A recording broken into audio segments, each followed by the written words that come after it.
Abra sua Bíblia, Apocalipse capítulo 14. Eu quero ler um texto de Apocalipse, precioso. É um texto do arrebatamento final, mas que tem a ver conosco hoje. Olhei, coloca para mim Apocalipse 14, 14. 14, 14. Apocalipse 14, 14. Olhei, e eis que uma nuvem branca,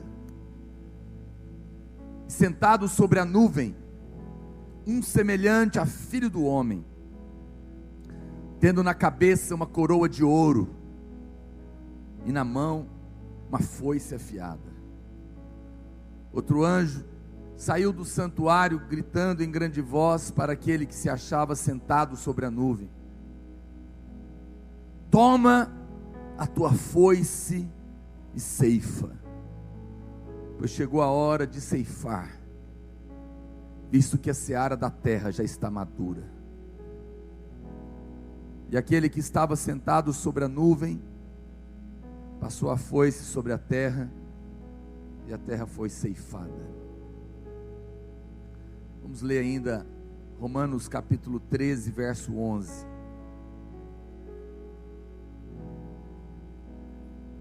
E digo isto a vós outros que conheceis o tempo, já é hora de vos despertardes do sono, porque a nossa salvação está agora mais perto do que nunca, do que quando no princípio cremos. Eu falei para os irmãos que a nossa convenção, ela está marcando tempo profético. O pastor Reinhard tem dito isso, o pastor Marcelo também, dizendo, nós temos tanta convicção de que essa não é simplesmente uma convenção a mais. Os irmãos sabem que nós paramos um evento que era feito no estádio com 50 mil pessoas para chamar somente os líderes aqui em Goiânia e lá em São Paulo, para dizer aquilo que Deus colocou no nosso coração e o que será daqui para frente, porque nós desejamos unicamente o mover de Deus, a presença de Deus, a glória de Deus, a centralidade de Cristo nessa obra, porque acima de tudo nós temos um senso do tempo que nós estamos vivendo, o tempo de Deus. Eu não estou aqui hoje para dar uma aula de Apocalipse para você, ou coisa parecida, né? Ou do arrebatamento, mas nós temos pregado sobre isso nesses dias, e você sabe que nunca uma geração teve reunido tantos sinais do fim dos tempos como a nossa. A maior profecia bíblica do fim, a última semana das chamadas 70 semanas do profeta Daniel, que são os últimos 7 anos do mundo, a grande tribulação e a volta de Jesus. É uma profecia que foi dada a Israel, e essa profecia parou há quase 2000 anos atrás, quando no ano 70 depois de Cristo, Israel deixou de existir, uma vez que a profecia era para ela, não tinha como ela continuar, e a profecia parou. Passado 2000 anos, em 1948, Israel volta a existir. A Bíblia fala que a profecia era para a nação de Israel e para a cidade santa, era para Israel e Jerusalém. Na guerra dos 6 dias, Jerusalém volta, e agora, bem nessa época, na nossa geração, a cidade santa e a nação de Israel volta a existir, dando condições para que a profecia retorne. E nós sabemos que isso é um sinal. A Bíblia diz que nos últimos dias o amor iria se esfriar do coração de quase todos os homens, e os homens seriam maus, egoístas, desafeiçoados, amantes dos prazeres, mais amantes dos prazeres do que amantes de Deus. Mas é nesse tempo que Deus nos chama, e eu penso que uma outra profecia bíblica que tem que se cumprir, uma promessa que foi dada ao nosso pai da fé, Abraão, lá atrás, quando ele disse que ele seria pai de multidões, como a areia do mar, como as estrelas dos céus.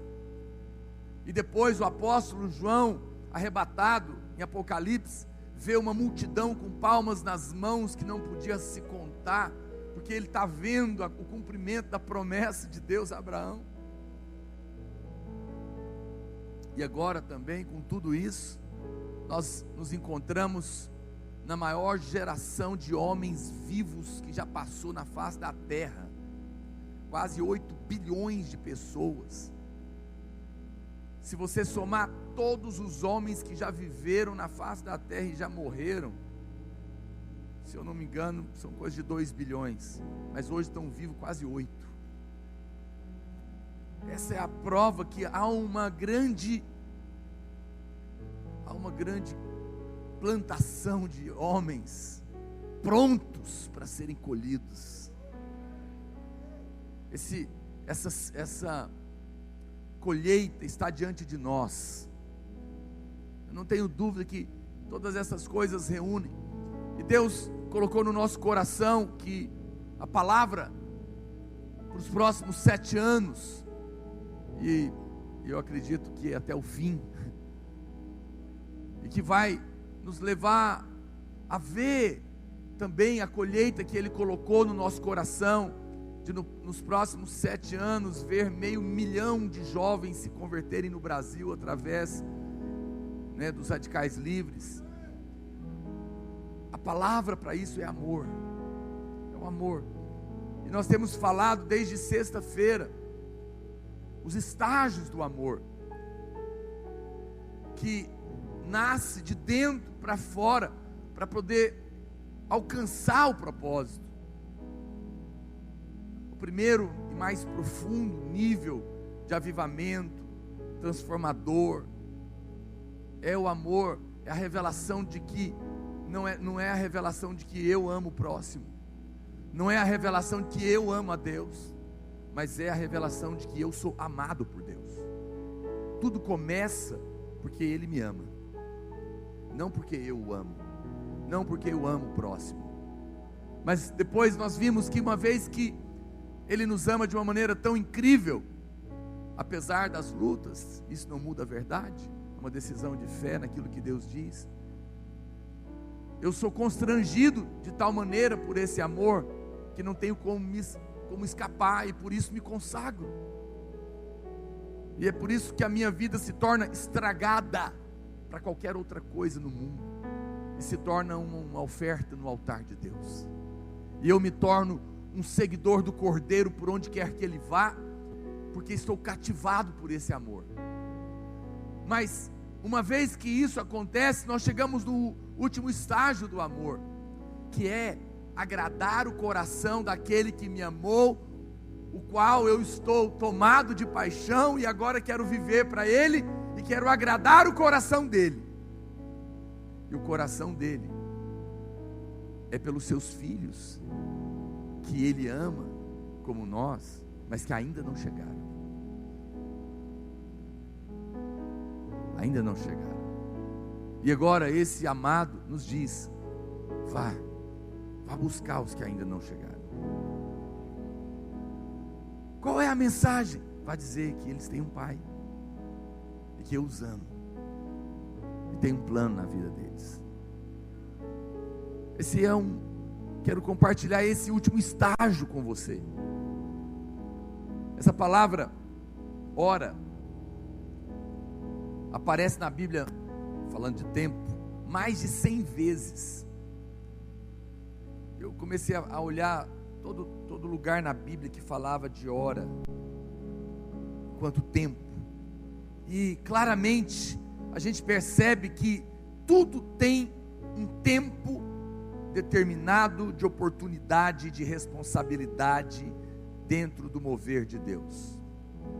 E quando esse tempo dentro do mover de Deus é perdido, nós sofremos, perdemos a chance disso. Eclesiastes capítulo 3, verso 1, é um texto muito conhecido. A Bíblia diz que tudo tem, coloca para mim Eclesiastes 3:1, tudo tem o seu tempo determinado, e há tempo para todo propósito debaixo do céu.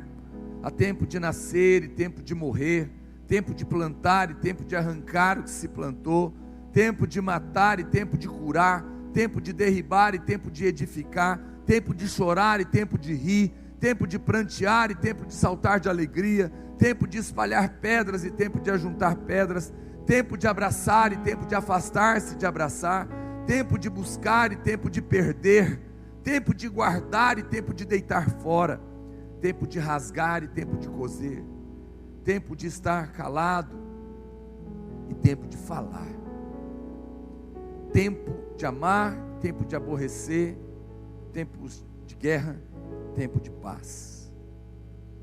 E hoje eu estou aqui para dizer que o tempo de ceifar o Brasil chegou.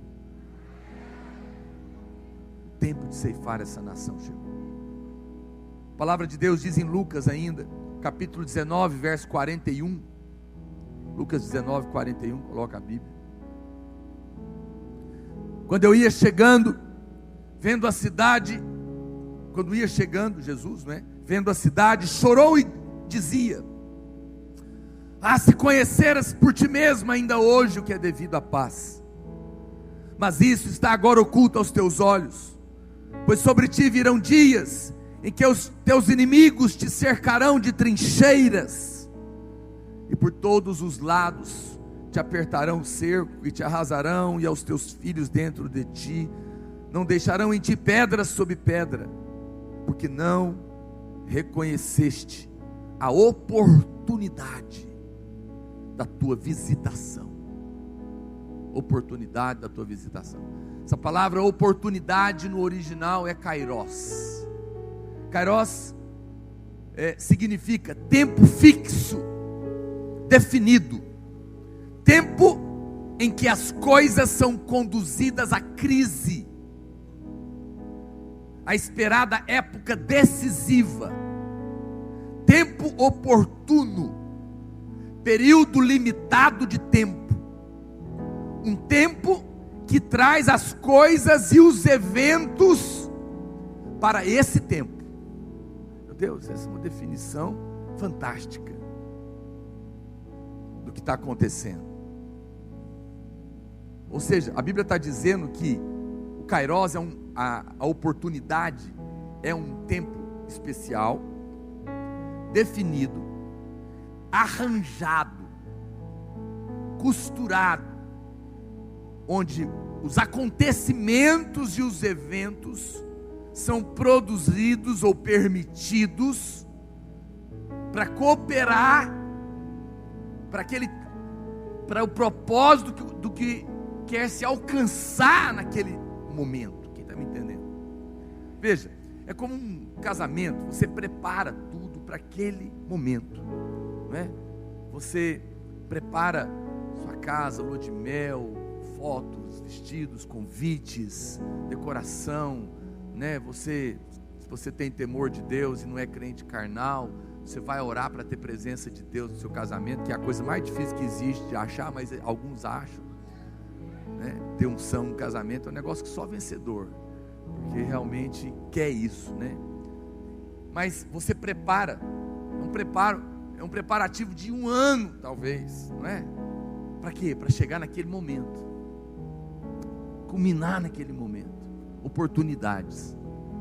Nós precisamos. Jesus falou o que para os fariseus? Vocês olham para o céu está rosa, e vocês dizem vai chover, mas são cegos, não conseguem discernir os tempos, não percebe que eu estou aqui, está dizendo em outras palavras, não percebe que o Messias já chegou, o Pai que ama veio buscar, por isso perderam a visitação. Nós precisamos ter sensibilidade nesse momento. Pastor, qual é então o momento que nós estamos vivendo dentro do mover de Deus no nosso país? Vamos olhar para o Brasil? Vamos olhar o Kairos aqui? Vamos olhar os eventos e os acontecimentos e perceber se eles estão ou não sendo arranjados para esse tempo? Nós vivemos uma crise social, em primeiro lugar. Nós vivemos uma crise de segurança. Nunca se matou tanto. Nós vivemos uma crise, nós temos problemas de escola, nós temos problemas de saúde, nós temos todo o problema, em várias partes do nosso país, existem muitos problemas sociais. Nós temos, nem sei, acho que mais da metade do Brasil não tem esgoto, não tem nem estrutura. Crianças morrem contaminadas todo o tempo. E isso produz vários tipos. Nós temos hoje, depois de muitos anos, uma grande crise econômica.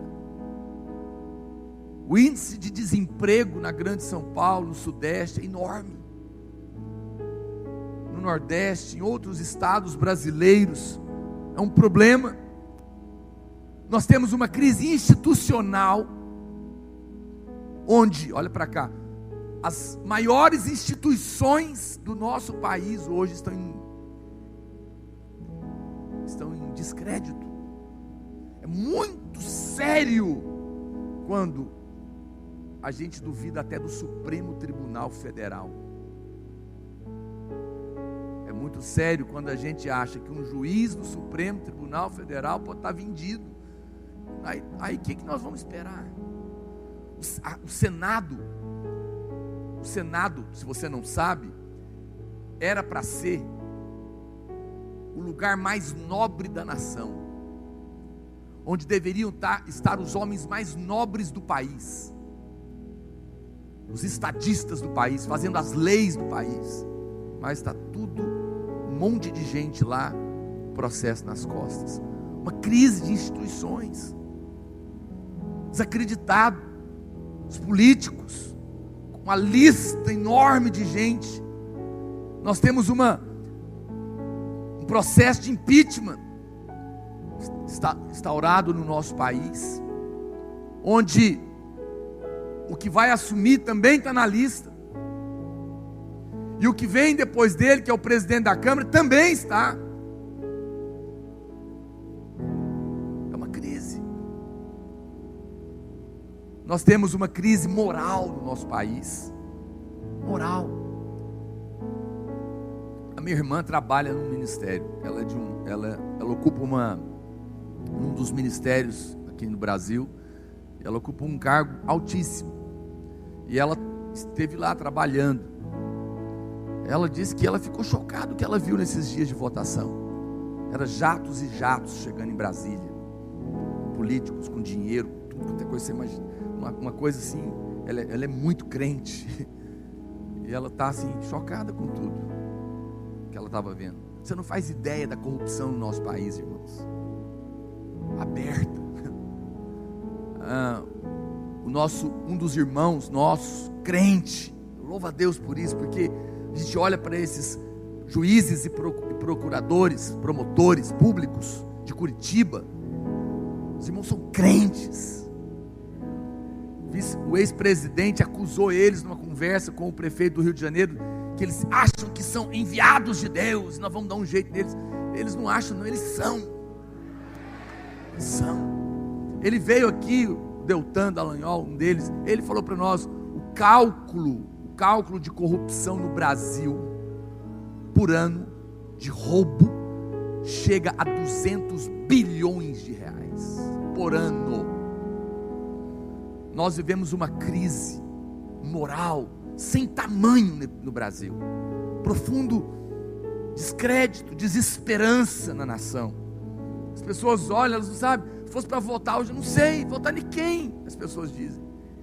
Existe um descrédito completo, uma crise moral. Nós temos uma crise de idolatria. Nós vivemos hoje uma época em que, justamente porque não tem referência, se voltam para todo tipo de referências, que vai de jogador de futebol, a artista famoso, a cantor, a pregador, a tudo, para tirar Deus do centro. E lá fora nem se fala. Nós temos uma crise evangélica. Nós temos uma crise porque pastores hoje fazem em muitos lugares um terrível desserviço ao evangelho, quando estão pregando outra coisa. Estão transformando a igreja em casas de aposta, estão se tornando judaizantes, estão falando de outra coisa, uma religião totalmente voltada para o homem. Venha para Deus, para você ser feliz, para você prosperar, para você comprar um carro novo, para você conseguir isso, para você, tudo voltado para o homem, como uma promoção de supermercado. Não tem ninguém pregando: venha para conhecer aquele que te amou e dá a sua vida por ele, porque é isso que importa. Então nós temos uma crise, porque o diabo é estrategista. Uma vez que ele não pode contra a igreja, ele entra para dentro dela,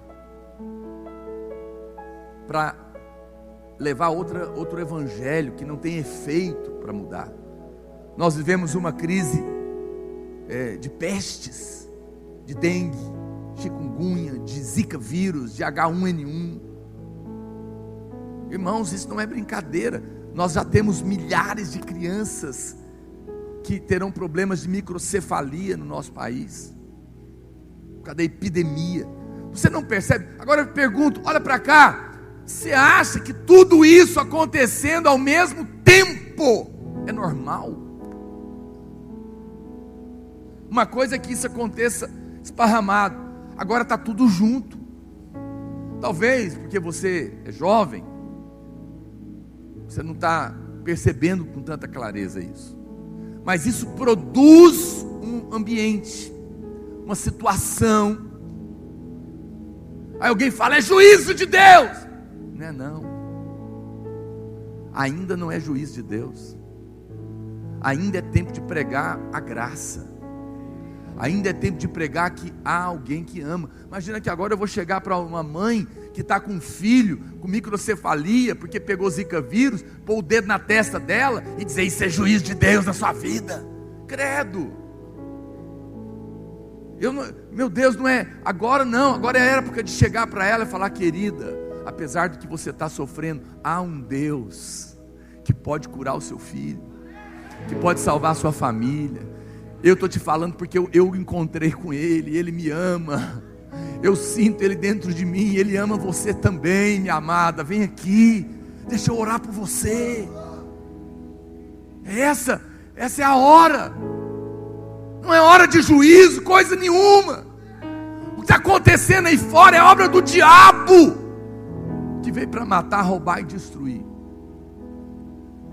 Eu estou te mostrando um quadro, um Kairos, eventos. Eu te dei sete posições de crise para te mostrar. Lembra que eu falei do Kairos? Um tempo fixo e definido, um tempo em que as coisas foram conduzidas a uma crise, uma época decisiva, um tempo de oportunidade, um período limitado de tempo, porque vai passar, um tempo que traz as coisas e os eventos, os acontecimentos, tudo para dentro desse tempo de oportunidade, para o mover de Deus acontecer. Porque nessa hora as pessoas querem Deus, precisam de Deus, não tem outra saída. Mas olha para cá, esse tempo vai passar. Nós não queremos que o Brasil sofra, nós queremos que isso passe. Nós sabemos que vai melhorar porque quando chega no fim, alguma coisa acontece, né? E vai melhorar, mas quando melhorar e as pessoas voltarem a ganhar dinheiro, ter emprego, estudar, ter mais condições, que é bom, que é bênção, quando isso chegar, elas já não vão mais precisar de Deus, entre aspas. Elas já não vão estar mais tão abertas como agora. Então, não foi Deus que promoveu isso, nem nós, mas nós estamos aqui e precisamos perceber conjunto de coisas e dizer: é agora, agora é a hora, a colheita está madura, há uma urgência, e Deus nos colocou agora, nesse momento, com um exército de 120 mil jovens, que aprenderam a amar a glória de Deus, que aprenderam a caminhar em santidade, que querem colocar Jesus no centro, que estão dizendo não à tietagem, que estão amando a glória de Deus, que estão constrangidos por esse amor, que estão dentro de um discipulado, que estão treinados, que estão sendo desafiados, que tem um caminho, um trilho, que tem um chamado. Nós estamos prontos para a hora.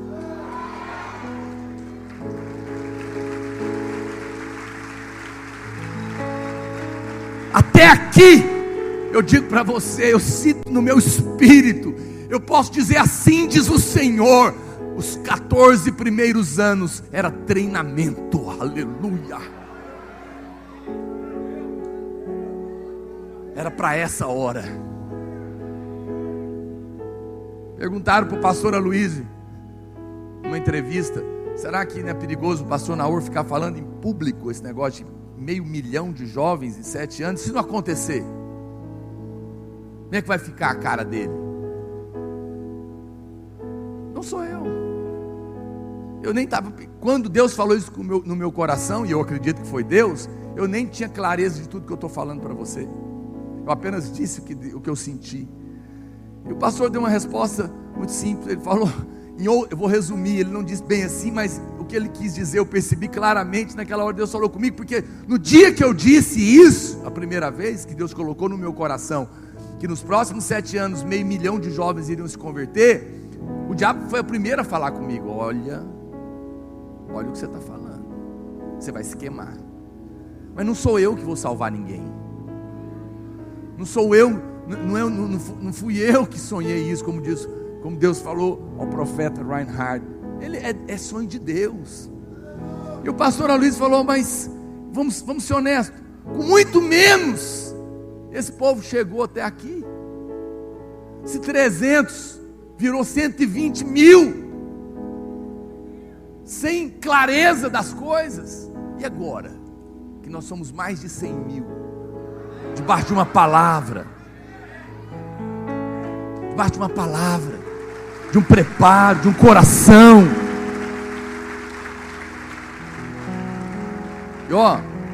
E aí eu estava falando, né, conversando isso com a pastora Márcia, ela falou, você está esquecendo outra coisa, daqui 7 anos eu tenho 100 mil crianças para passar para você.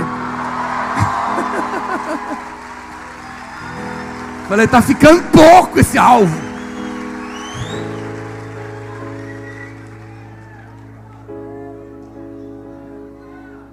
Já tem gente falando que é dízimo.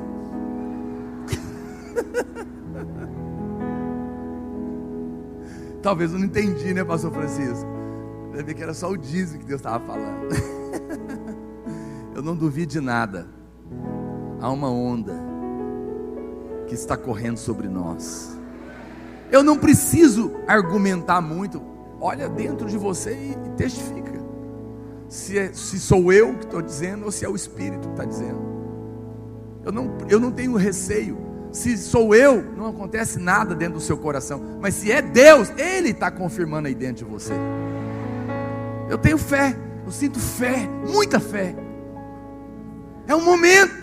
As igrejas estão lotadas, nossos cultos estão lotados. Nós abrimos 4 novos prédios, multiplicamos, enviamos um monte de gente. Só essa igreja local enviou mais, que tem 2 cultos por domingo, enviou mais de 3 mil pessoas. Você volta aqui domingo de manhã à noite, está cheio de novo. Mas o que é isso? As escolas estão clamando, as diretoras falam: não, pode fazer célula? Por favor, manda o povo para cá, que eu não sei o que fazer com esse povo. Não, me ajuda, passa a Macedônia. Irmãos, que não é normal? Olha, quem anda comigo sabe quantos anos que eu sonho em entrar em escola e faculdade, nunca dei conta, porque não estava pronto. Mas agora estão pedindo, tem gente na fila. Em 90 dias, só Goiânia abriu quase 200 células em escolas e universidades. A loucura.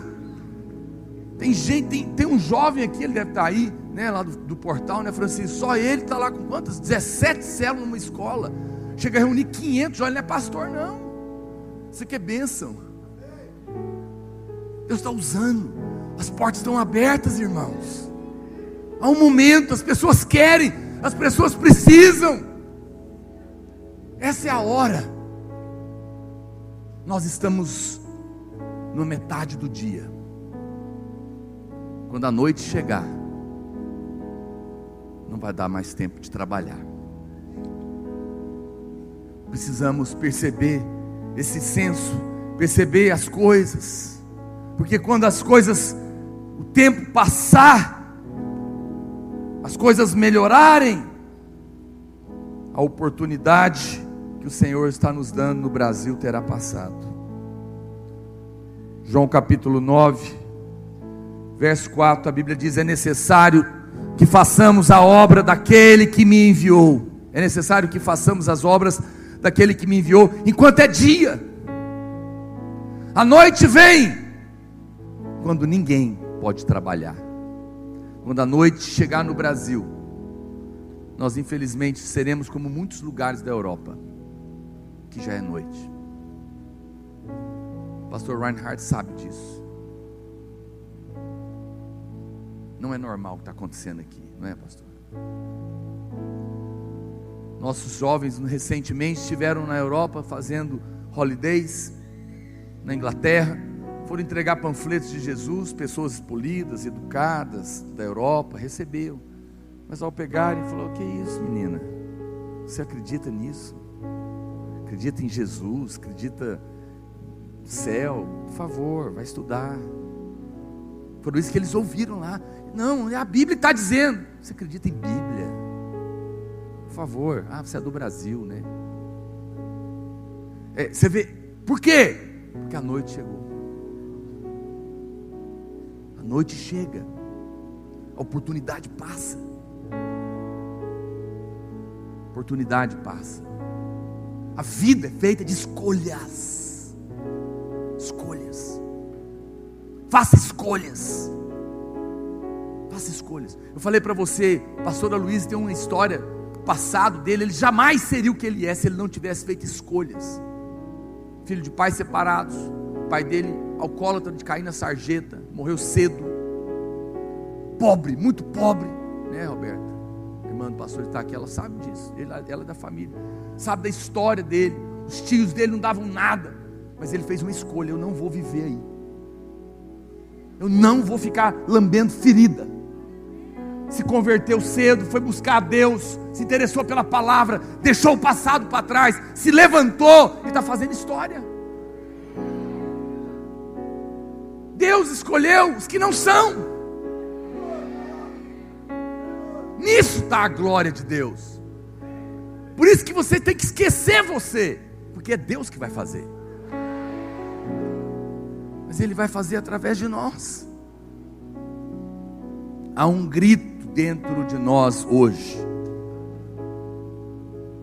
Eu tomo as palavras dos anjos e digo: toma a tua foice e ceifa, pois chegou a hora de ceifar, visto que a seara do Brasil já amadureceu. Aleluia.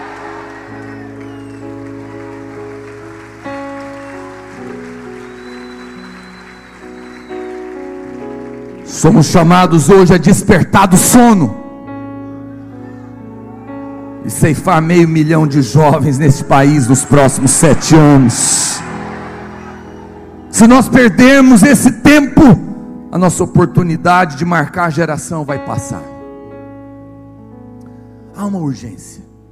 Lá em João capítulo 4, verso 35, Jesus se encontra com a mulher samaritana. João 4,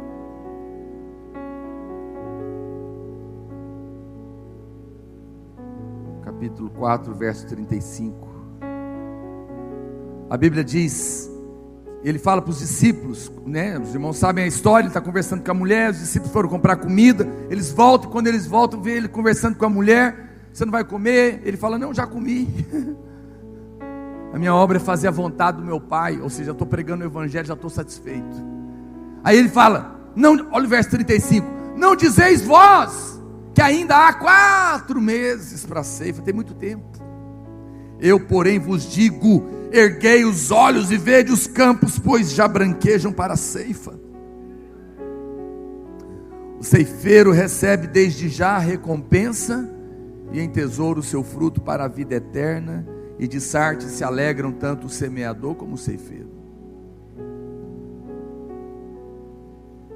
Um dos maiores desastres da história do Evangelho, vou te contar agora, aconteceu em 1271.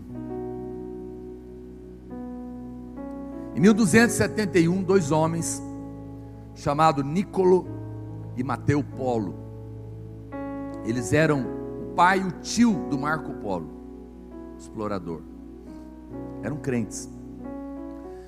Eles foram visitar um cara chamado Kublai Khan.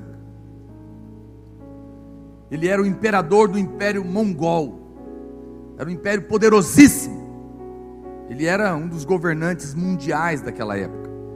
Ele governou e conquistou, irmãos, naquela época, o território da China, da Índia e dos povos do Oriente. É onde se juntar hoje China, Índia e povos do Oriente, meu Deus, metade do mundo está lá. Esse cara, naquela época, governava ali. E o Nicolo e o Mateu Polo foram lá. E ele foi encontrar com o Kublai, eles se encontraram com o Kublai Khan e pregou o Evangelho para eles e contou a história do cristianismo para eles. E ele ficou impressionado. E ele falou para aqueles 2 irmãos, falou o seguinte: o que é isso? Eu quero.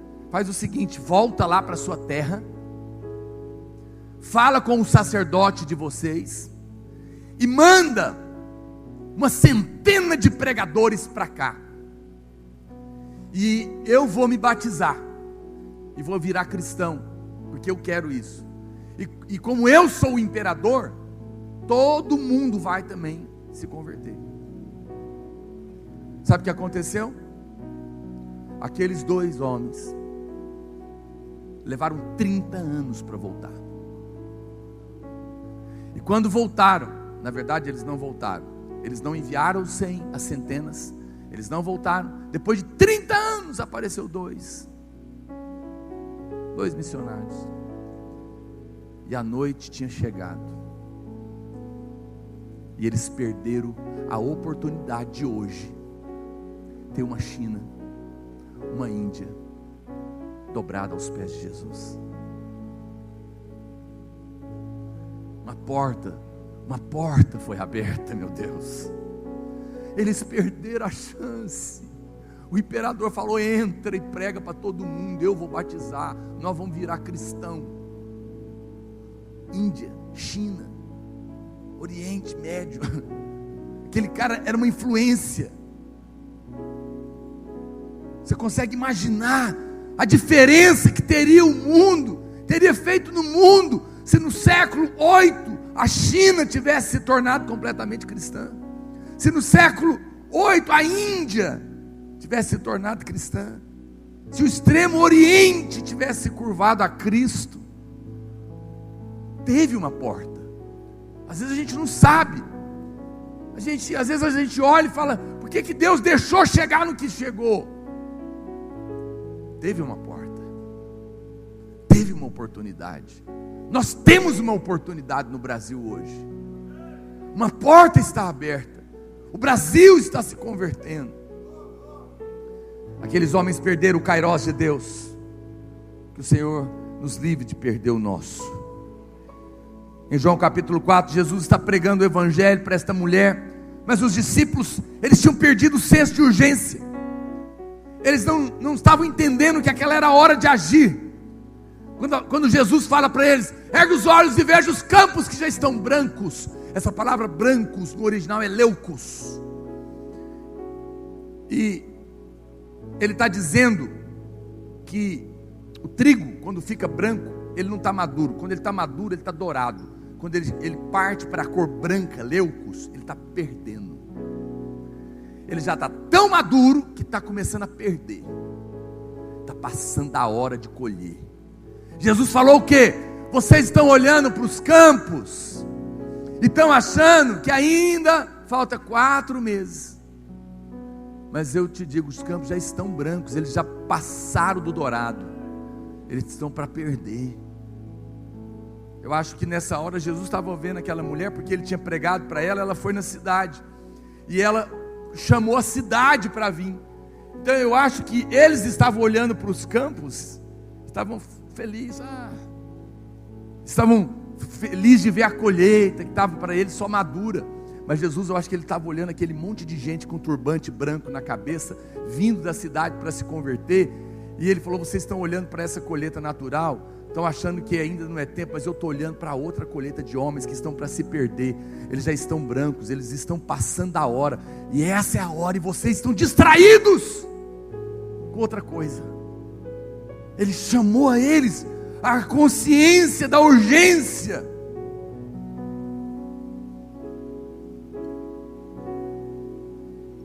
Porque quando a gente acha que não é hora de colher, a gente fica parado.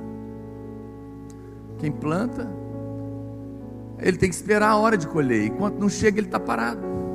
Por que tem gente que não está pregando? Porque ele não acha que está na hora. Os discípulos estavam parados, mas o tempo para alcançar o Brasil, para Cristo é agora. Jesus chamou eles de volta para o foco. Jesus falou: para, vocês estão distraídos. A história da igreja está cheia de oportunidades perdidas, porque tem muita gente parada. Aconteceu uma reunião no inferno com o diabo e 3 demônios para discutir como levar mais gente para o inferno. O primeiro demônio levantou e falou: eu tenho uma ideia, Satanás. Vamos contar para todo mundo que o inferno não existe. E aí, se eles acreditarem, eles não vão se importar e vão continuar vivendo a vida de pecado, e a gente vai levar eles para o inferno. O diabo falou: não, isso não vai funcionar. A Bíblia mesmo está cheia de provas que o inferno existe. Eles não vão acreditar. Segundo demônio levantou e falou: não, eu tenho uma ideia melhor. Vamos dizer para todo mundo que o céu não existe. Isso é conversa. E aí, como o céu não existe, eles não vão ter esperança de ir para lá, vão viver a vida de qualquer jeito, e a gente leva eles para o inferno. Aí o diabo falou: não, também não vai funcionar. A Bíblia também está cheia de citações. Em algum momento eles vão se convencer que não vai funcionar. Aí levantou o terceiro demônio. Ele falou: eu tenho uma ideia melhor. A gente não precisa dizer que não tem inferno, nem que não tem céu. A gente só tem que convencer eles que não há pressa, que ninguém precisa correr. Não fique com pressa, porque aí vai dar tempo da gente matar eles. Você é tão novo, menino, a mexer com esse negócio de igreja. Você é tão nova, minha filha, vai para as boates, vai aproveitar a vida. Coisa de crente é coisa de velho. Você está na flor da idade, mexendo com esse negócio de igreja. Você não vai morrer agora. Mas não foi isso que a serpente falou para Eva? Deus falou que você vai morrer. Não vai morrer não, mentira. É certo que não morrerás. Porque quem não está achando que está para morrer, vai viver. Tem muito tempo, então não preciso fazer isso agora. Não, primeiro eu vou me consagrar aqui para terminar isso, terminar aquilo outro, terminar meus estudos, casar, arrumar minha vida. E a hora que você vê, perdeu a colheita. Naquela hora o diabo riu, falou: é isso, vamos convencer que não precisa ter pressa. Mas nós temos pressa. Porque Jesus nos chama hoje para erguer os olhos e falar, e nos diz: a colheita do Brasil está para se perder. Lucas capítulo 19, verso 10, nos mostra um senso de propósito. Jesus falou: porque o Filho do Homem veio buscar e salvar o perdido. A prioridade dos discípulos, naquela hora que Jesus estava conversando com aquela mulher, tinha se perdido. Eles pensavam que Jesus estava conversando com aquela mulher na beira do poço só para dar uma pausa e descansar da viagem. Eles perderam o propósito. Eles tinham esquecido que Jesus chamou eles para ganhar o mundo. E Jesus fala para eles: acorda, eu não estou aqui para descansar não, eu vim aqui porque tem gente aqui precisando de Deus. Jesus lembra eles o verdadeiro propósito de vida, porque ele fala no verso 34 que ele estava lá fazendo a vontade do Pai, realizando a obra do Pai. Ele está falando: na minha vida tem um propósito, a nossa vida, eu chamei vocês para um propósito. Meu amado, olha para cá, todos os seus diplomas vão ficar, todos os seus carros, casa, tudo que vocês conquistarem, muito legal, mas vai ficar. Mas aqueles que foram alcançados pelo o evangelho da graça através da sua vida, terão as suas vidas e os seus destinos mudados pelo resto da eternidade, e serão uma pérola na sua coroa. Por isso nós podemos e devemos continuar estudando e trabalhando, mas nunca fazer disso a razão da nossa vida, nunca permitir cegar e nos roubar o propósito. Você sabe qual que é o problema dos crentes velhos? É que em toda a história dos avivamentos, homens começaram apaixonados e terminaram apenas informados. Cabeça desse tamanho de Bíblia, mas perguntando: aquilo lá que aconteceu era só para jovem? Eu já sei tudo. Amor? Quem não sabe que Deus ama? Eu já sei, já fiz seminário, já fiz turma especial, eu já li não sei quantos livros. Começaram apaixonados, encheram a cabeça, acharam que agora já sabiam e se tornaram apenas informados. Quando eu me converti, há 26 anos, tomado de paixão, os velhos da igreja, que não mantiveram um coração novo, porque tem velhos que mantêm o coração novo, e eu espero estar nesse caminho. Eles diziam para mim: é primeiro amor, que você é novo convertido. Eu falo: está amarrado. O primeiro amor não significa que tem segundo, não, amado. Significa que é o melhor. É o melhor. E eu louvo a Deus porque nunca perdi ele. Esse é o meu coração. Não vamos terminar apenas informados, nós vamos manter a paixão. Jesus falou para os discípulos: a seara é grande, os trabalhadores são poucos. Ore ao Senhor da seara. Senso de oportunidade. Jesus, em Lucas capítulo 4, verso 42, ele estava pregando o evangelho.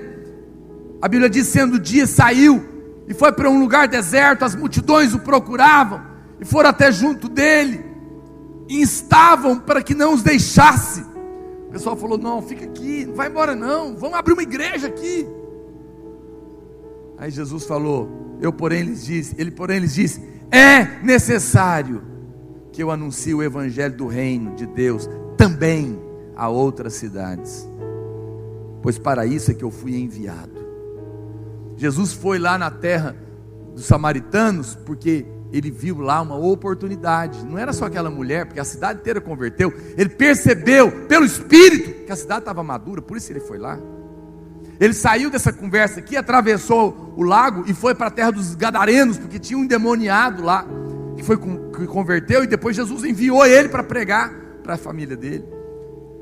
Ou seja, Jesus estava dizendo: percebe os lugares de oportunidade e entram. Eu não posso ficar só aqui, eu também tenho que ir para outras cidades, ele estava dizendo. Veja, isso é oportunidade, percepção. Nós somos chamados para dar testemunho aonde nós estamos. Então Deus vai chamar você para pregar aqui, mas também na sua escola, também na sua família, também para onde Ele te enviar, para outros que vão ficar, em todo lugar.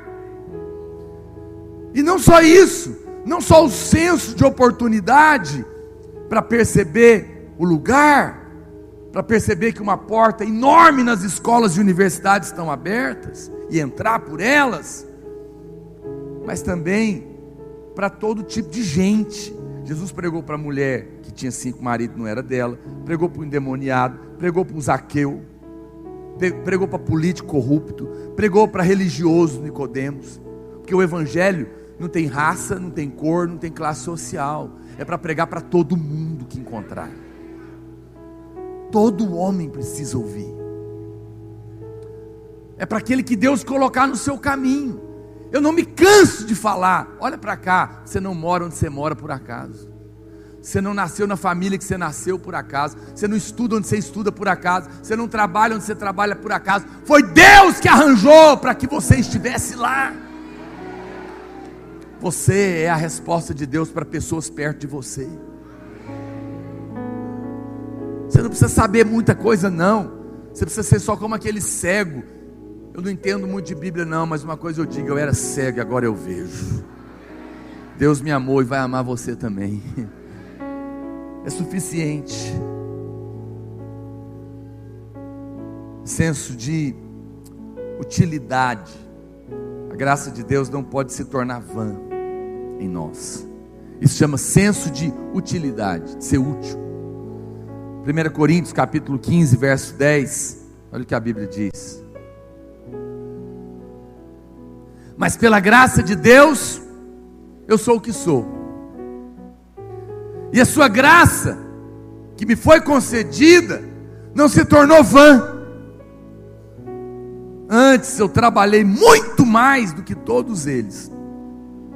Todavia não eu, mas a graça de Deus comigo. Você sabe o que é a graça? É assim, ó. Deus, porque nos ama tanto, pela sua graça, Ele nos salva, não é? Ele vai lá, não tem nada a ver com a gente, tem a ver com Ele. Ele te salvou, isso é graça.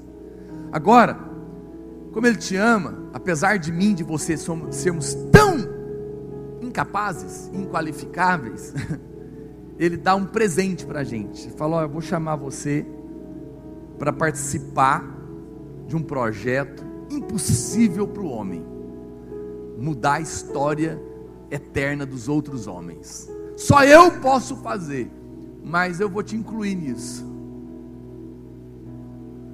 Ele te dá essa graça, Ele coloca esse desejo no seu coração. Ele que pôs a vontade de pregar, Ele que pôs a vontade de ir.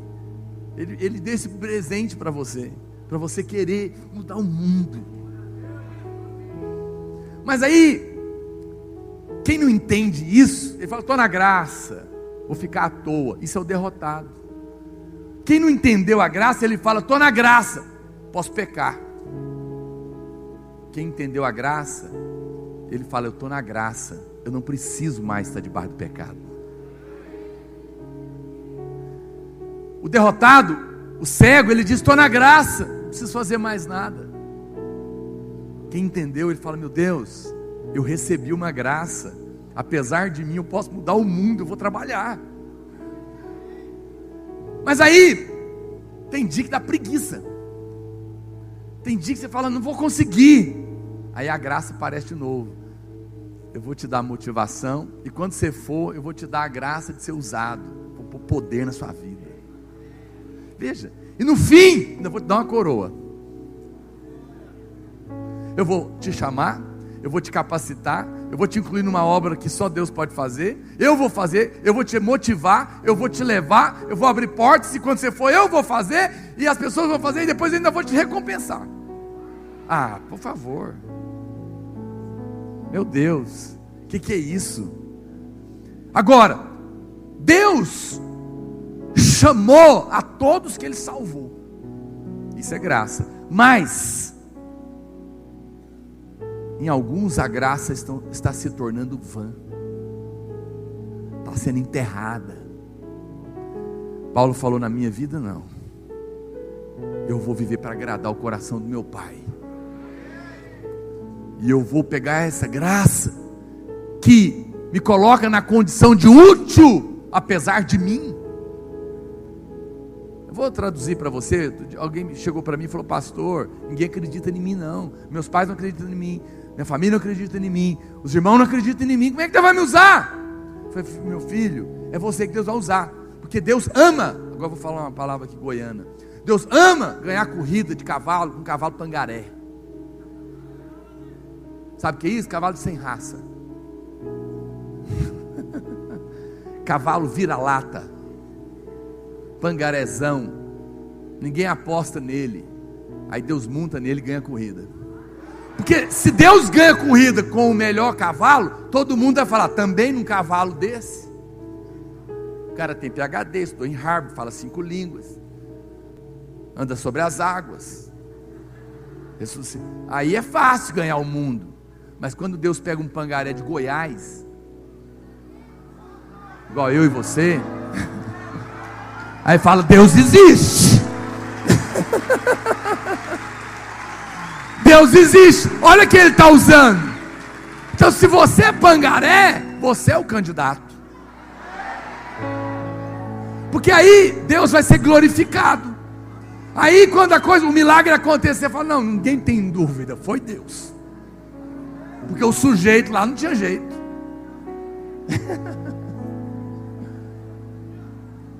Você está na mira de Deus, meu irmão.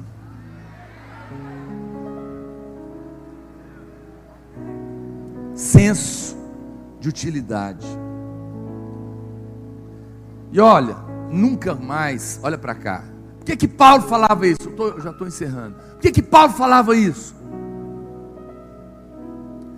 Ele falava: eu trabalhei mais do que todo mundo. Sabe por quê? Porque a obra de Deus não consome ninguém, não. Isso é mentira. Ah, se eu me consagrar, vou perder meus filhos, minha mulher, vou morrer, acabar com tudo. Mentira. O combustível, quem sustenta o fogo não é a sarça. Deus não precisa me queimar para sustentar o fogo dele, não.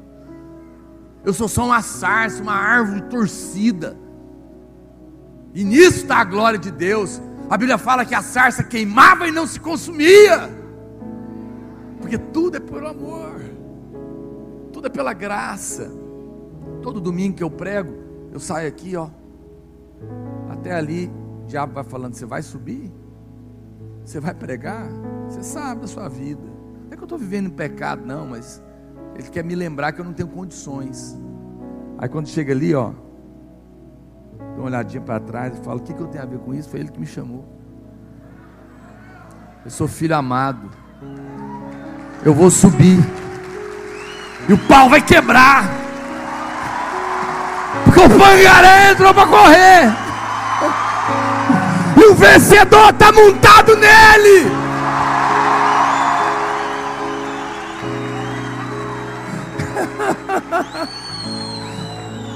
Eu não tenho nada a ver com isso, meu filho.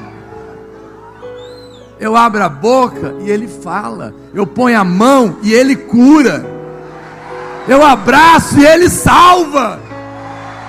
Não sou eu, não é você, é ele. É muita graça.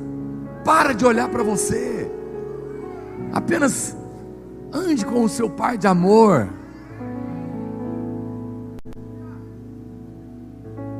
É assim, é como a criança que quer ajudar o pai a lavar o carro. O menino tem 2 anos, meu Deus do céu. Pai, deixa eu ajudar a lavar o carro. E a gente vai lavando de um lado e o menino lá do lado. E ele enfia a esponja dentro do balde com sabão. E o carro já está limpinho. Ele derruba, a esponja cheia de sabão na terra. Aí ele pega e esfrega no carro de novo. Aí a gente vai lá e lava de novo o carro, tira a terra, o menino derruba de novo, faz aquela bagunça, a gente lá segura ele de carro, dá uma limpada, seca, vamos para lá de lá, e aquela luta. A hora que termina tudo, e a gente acaba aquela bagunça que a menina arrumou. Aí o menino de 2 anos olha para o pai dele e fala: não, pai, mas ficou bom, hein? Nós dois fizemos um trabalho maravilhoso. Isso somos nós e Deus. Nós fazemos tanta bagunça, mas Ele faz a obra, e no final ainda nos recompensa. Ah, mas isso é maravilhoso. Isso é graça. Olha para cá, deixa eu te contar um negócio. Radicais livres não é gente perfeita, não. Não sai daqui falando: eu sou radical livre, eu sou bonzão. Aí você largou de ser.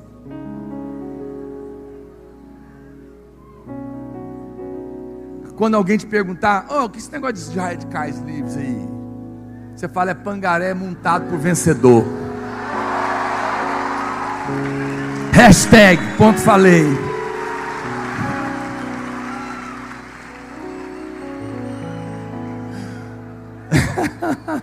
Porque o dia que a gente achar que é uma classe especial de jovens do Brasil, acabou o mover de Deus, que virou cavalo de raça. Deus não usa esses.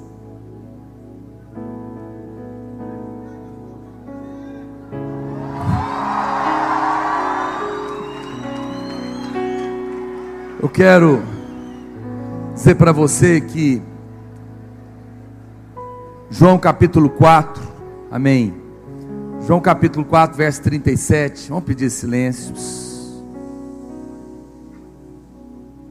Pois no caso é verdadeiro o ditado: um é o semeador, o outro é o ceifeiro. Deus nos usa para levar a mensagem, mas o poder é dele. O nosso trabalho é só semear, Ele vai colher. Não há nada. Esse aqui é o problema. Você fica achando que é por fazer força, é por ser bom demais, é por ser maravilhoso. Aí um dia, quem sabe, a hora que eu for muito fera, Deus vai me usar. Para com isso. Você acha que Deus tem usado o pastor Reinhard para curas, milagres, e ele vai orar? Hoje, na segunda palavra, nós vamos orar para Deus liberar dons sobre a sua vida. Agora você acha que ele fica lá gemendo, né, pastor? Vai curar. Não. Ele não tem nada a ver com isso, ele sabe. Ele apenas crê. Ele põe a mão, o resto do raio vem do céu. Não sou eu falo. Às vezes eu vou em certos lugares e eu falo: meu Deus do céu, como é que vai ser esse negócio aqui? Mas eu não estou nem aí. Eu só entro, o resto é Ele que faz. Então eu estou em paz, então eu durmo em paz, eu descanso, porque a obra não é minha, não está nas minhas costas. Eu não tenho responsabilidade de salvar o mundo, porque eu não poderia fazer isso. Eu só vou cooperar, eu só vou entrar na brincadeira. Eu não vou carregar nas minhas costas, porque isso é que destrói pastor, é isso que destrói crente doido da cabeça, achar que pode fazer alguma coisa. Não, eu apenas vou, e vou em paz. Eu vou como filho amado, vou sujando o carro e ele vai lavando, e vamos embora. E o mover de Deus no final, essa é a história. É quando no final a gente estiver terminando e alguém chamava a gente: vamos fazer um livro, sente e conte para nós como foi esse avivamento. Aí você começa aí, escreve aí, biógrafo. Era um dia um pangaré, Deus subiu em cima dele e ganhou a corrida. Olha aqui, eu vou encerrar dizendo uma coisa para você. A Bíblia fala que tem Sara e Agar. Na Bíblia, 2 mulheres. Uma representa a graça, a outra representa a lei. Uma é mãe de Ismael, que são os árabes hoje. A outra é mãe de Isaac.